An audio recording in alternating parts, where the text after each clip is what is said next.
반갑습니다. 예레미야가 5장 두 번째 시간입니다. 오늘은 본문을 이사야 본문을 나누면서 말씀 나누도록 할게요. 이사야 45장 5절 이하의 말씀입니다. 나는 여호와라. 나 외에 다른 이가 없나니 나밖에 신이 없느니라. 너는 나를 알지 못하였을지라도 나는 내 띠를 동일 것이요 해 뜨는 곳에 서든지 지는 곳에 서든지 나밖에 다른 이가 없는 줄을 알게 하리라. 나는 여호와라. 다른 이가 없느니라. 나는 빛도 짓고 어둠도 창조하고 나는 평안도 짓고 환란도 창조하나니 나는 여호와라.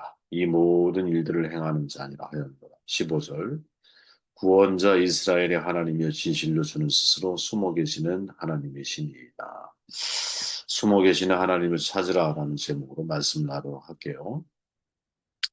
숨어 계시다라는 말, 어제 우리가 말씀을 나누었죠. 하나님은 숨어 계시는 분이셔요. 루터가 말한 것처럼 계시하시는 하나님이 있다면 숨어 계시는 하나님이 있죠. 계시하시는 하나님은 누구나 목격할 수 있는 하나님이겠지만 하나님이 숨어 계시는 때에 그 숨어 계시는 하나님을 인식하기 시작할 때 비로소 우리의 믿음이 성장하고 또 우리가 더 단단해져가는 신앙이 되는 것이 아닐까 이런 생각을 하게 됩니다.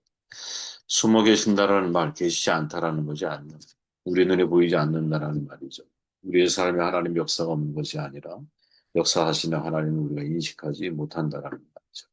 만약 우리가 삶에 숨어 계신 하나님을 발견하는 순간 우리의 삶에 아마 혁신이 일어나게 될 거예요. 이사야 본문에 나와 있는 숨어 계신 하나님을 리빙 바이블에서는 이렇게 표현하죠. Mysterious way, 즉 하나님이 행하시는 일은 이상하다 이런 말이에요. 신비한 방법이다. 무엇이 신비하고 또 무엇이 이상한 것일까 간단하죠. 인간이 행하지 못하는 것을 행할 때 우리는 신비하다고 생각을 해요. 즉 나의 관점을 넘어서고 내 생각과 내 예상을 뛰어넘는 놀라운 하나님을 경험하게 될 때 바로 미스터리 웨이가 되는 거죠. 저는 뭐 개인적으로 이런 하나님을 늘 신뢰하고 있습니다. 인간이 할 수 없는 방법으로 하나님을 행하신다. 모든 것을 뭐 하나님이 이렇게 절대적인 주도권을 가지고 행하시는 일도 분명히 있으시겠지만 모든 사람들의 생각과 판단과 사람들의 선악 분별에 의해서 진행되어지는 과정이었는데 그 엄청난 이면에는 엄청난 하나님의 섭리가 작동하고 있는 그래서 인간이 감히 이해하기 어려운 미스터리우스 웨이인 거죠. 숨어 계신 하나님을 알기 위해서는 하나님의 관점의 산에 올라가야 된다라고 저는 생각을 하거든요. 우리의 관점에서 하나님이 계시지 않는 하나님을 발견하기가 쉽지가 않을 때가 많아요. 우리가 들어왔던 세상의 상식이 하나님의 관점을 깨닫지 못하게 하죠. 죽어야 산다. 뭐 이런 말이 쉬운 말입니까? 으뜸이 되려면 종이 된다. 종이 되어야 한다. 되게 어려운 일이죠. 그죠? 으뜸이 되려면 여러분 스펙 쌓아야 되고 실력 갖춰야 되고 그런데 종이 되어야 한다. 이렇게 말하죠. 섬김 받으려? 그럼 너 섬겨야 돼. 되게 이상한 거거든요. 왼뺨을 때려? 오른뺨을 내밀어. 야, 성공이 아니야. 성실해야 돼. 자기 중심이 아니야. 하나님 중심이어야 돼. 사실은 성경이 말하고 있는 하나님의 관점은 세상이 요구하는 관점과는 너무나 거리가 멀거든요. 그러니까 세상의 관점에 길들여지고 익숙한 사람들은 하나님의 관점으로 이해하려면 정말로 많은 노력이 필요하지 않겠어요? 거슬러 올라가는 강을 거슬러 올라가는 연어처럼 세상을 거슬러 살아가려고 하는 노력이 반드시 동반되기 마련 아니겠습니까? 지금까지 수없이 들어왔던 세상적인 언어들, 여러분 이 모든 것들이 숨어 계신 하나님을 발견하는 데 있어서 얼마나 사실은 방해가 될 수 있겠는가? 이 질문을 던져야 된다라는 거죠. 본문에서 말하죠. 이사야가 이 하나님은 스스로 숨어 계시는 하나님이야. 그런데 이 말을 하기 전에 바로 그 앞선 구절에서 뭐라고 말하느냐? 나는 여호와라, 나 외에 다른 신이 없다. 이렇게 말하면서 동시에 음, 음, 이야기하는 것이 숨어 계시는 하나님을 말하고 있잖아요. 그러면 숨어 계시는 하나님을 발견할 수 있는 방법이 뭐냐? 라는 전제를 가지고 앞에 말씀을 우리가 사실은 해석하고 이해할 수 있다라는 거죠. 숨어 계신 하나님의 특성을 강조하고 있다라는 거예요. 5절로 7절 사이에. 그죠? 그렇게 그 구조를 제대로 이해를 하게 되면 우리의 인생사에서 어떻게 숨어 계신 하나님을 발견할 수 있는 가능성, 혹은 어떤 입구, 숨어 계신 하나님을 발견할 수 있는 입구를 발견할 수 있는 거죠. 그럼 그게 뭐냐? 첫째, 6절 말씀해 보니까 해 뜨는 곳에서든지 지는 곳에서든지 나밖에 다른 이가 없는지를 알게 하리라. 나는 여호와라 다른 이가 없느니라. 이사야는 모든 민족으로 하여금 하나님 외에 없는 것을 알게 합니다라고 말하죠. 모든 이들이 하나님을 발견하게 되어야 돼.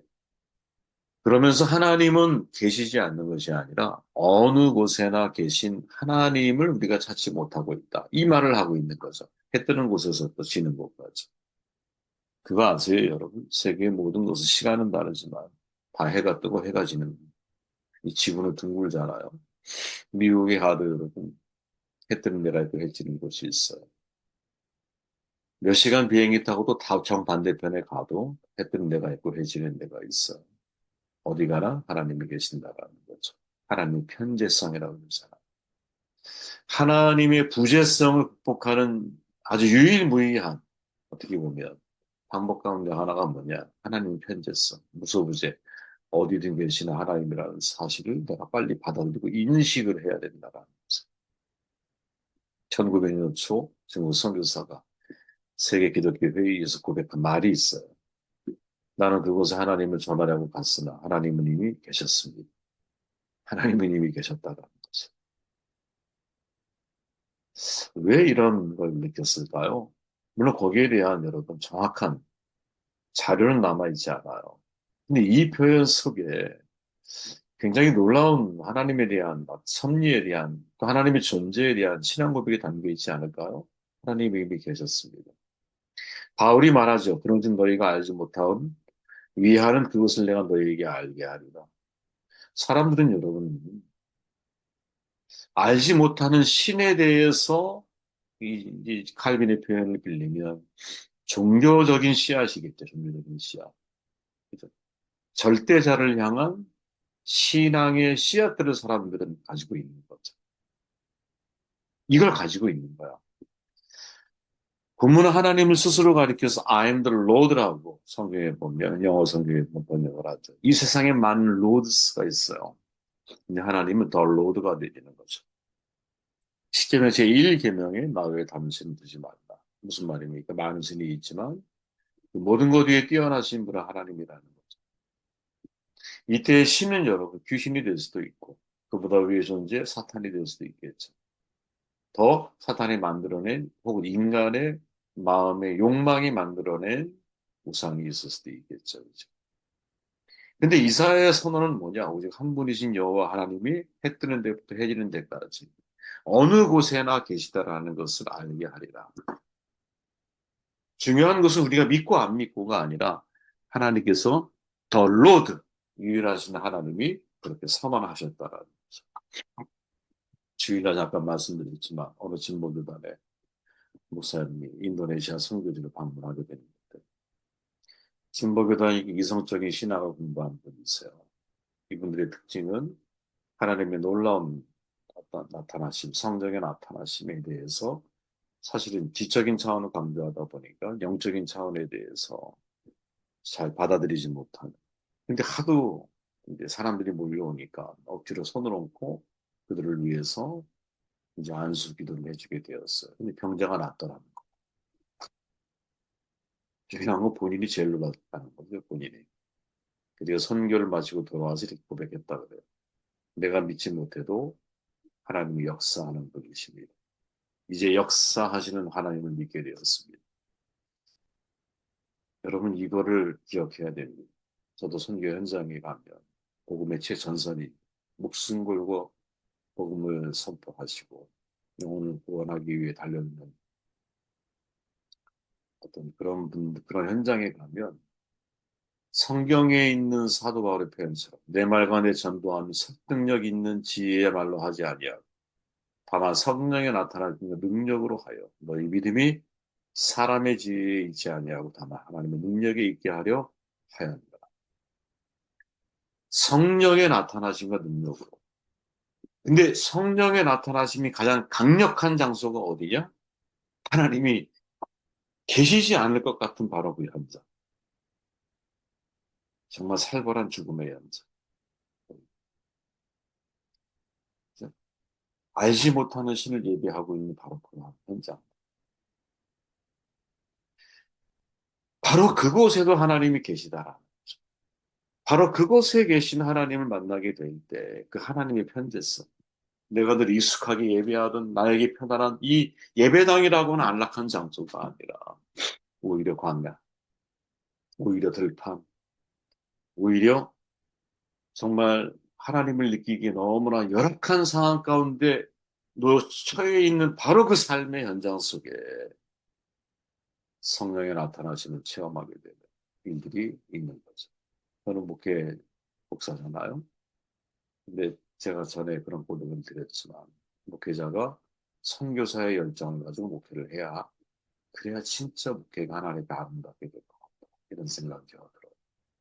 목회자는 좀 어려워도 선교 현장을 1년에 몇 번씩이라도 기회가 된다. 다만 1년에 한두 번이라 그 선교 현장을 돌아다녀 보는 훈련을 해야 된다. 라는 생각을 하게 되었어요. 제가. 왜? 어, 타성에 젖는 목회자의 마인드가 그 복음의 최전선에서 이루어지고 있는 역사들을 함께 경험하면서 완전히 바뀌거든요. 묵은 땅이 기경되는 역사가 있어요. 이게 되게 중요한 문제구나 생각해보게 되었어요. 7절 말씀.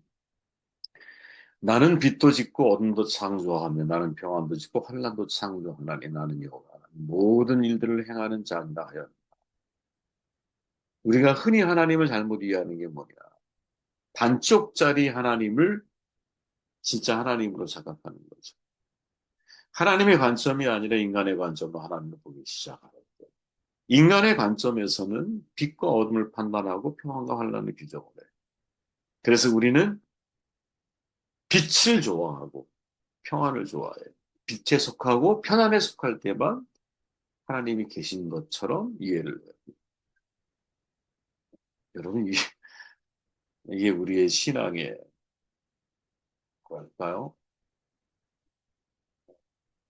반쪽짜리 신앙의 모습이 아니겠느냐.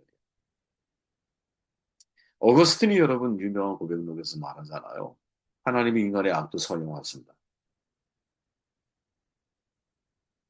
그가 가졌던 최대의 고민이 뭐냐? 선하신 하나님이 창조하신 세상에 왜 악이 존재하는 것인가? 무에서부터 창조하신 하나님, 전능하신 하나님이라면 왜 세상이 악하게 되도록 내버려 두시고 있느냐? 악이 뭘까요? 선에게 비가 악이다. 이렇게 정돈하죠.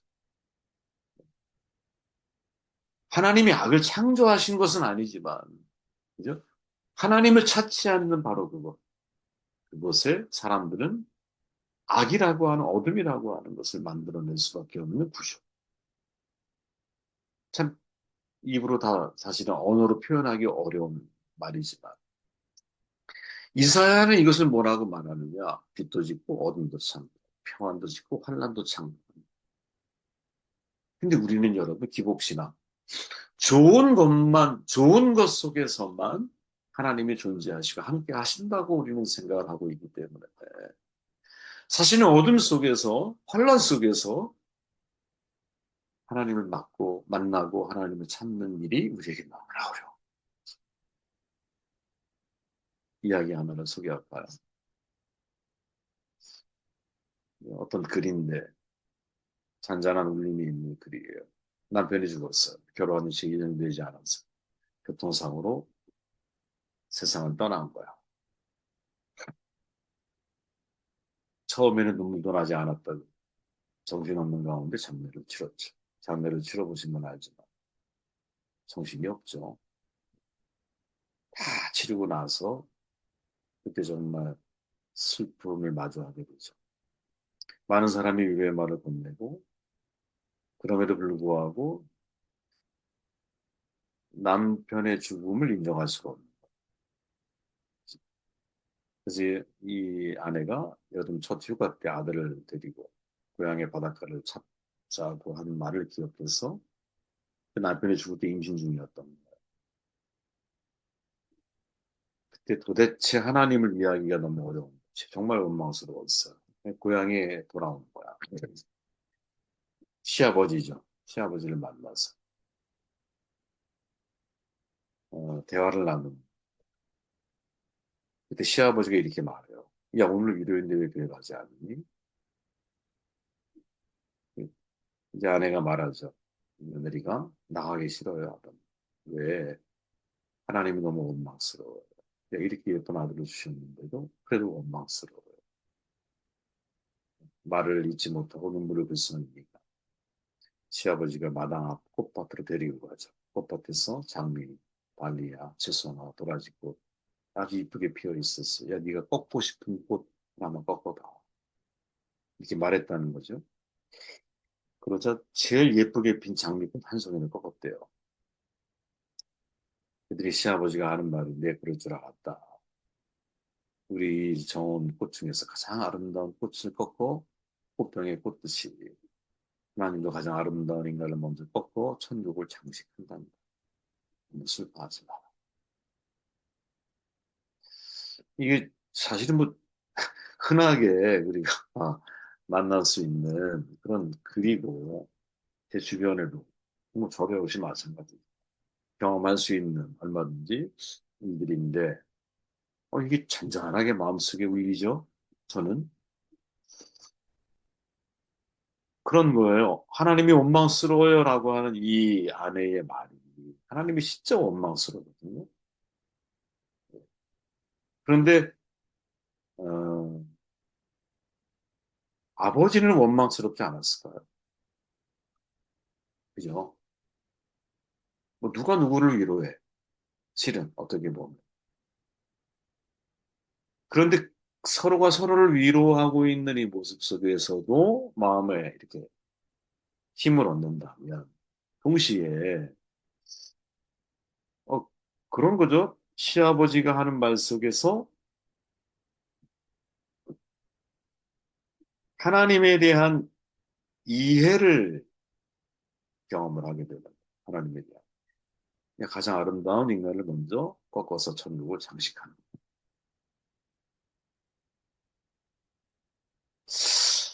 이런 걸 우리가 사실은 생각해 볼 필요가 있지 않을까 이런 생각을 해보게 돼요. 그죠? 인생을 살면서 여러분 어, 사실 숨어 계시는 하나님을 발견한다라는 게 쉬운 일은 아니에요. 그러나 항상 우리가 잊지 말아야 할 것은 이사야의 고백처럼 하나님의 편재성 그리고 모든 나에게 주어져 있는 상황 속에서 내가 선택적으로 하나님을 찾으려고 할 것이 아니라 즉 빛과 평안이 있을 때만 하나님을 인식하고 이해할 것이 아니라 어둠과 환란 속에서도 그 속에서도 하나님의 주도적인 창조성 이건 역시 하나님이 나를 이끌어 가시고 인도하시고 나에 대한 계획이 진행되어지고 있다라고 하는 믿음의 관점을 가지고 이 상황들을 바라볼 수 있게 됩니다. 빛과 평안만이 아니라 어둠과 환란 속에서도 이 모든 일을 행하시는 분이 하나님이라는 사실을 내가 인정할 수 있고 이게 사실은 우리의 신앙 성숙에 있어서는 너무나 중요한 문제가 아니겠습니까? 숨어 계신 하나님을 찾는 저와 여러분이 되셨으면 좋겠습니다.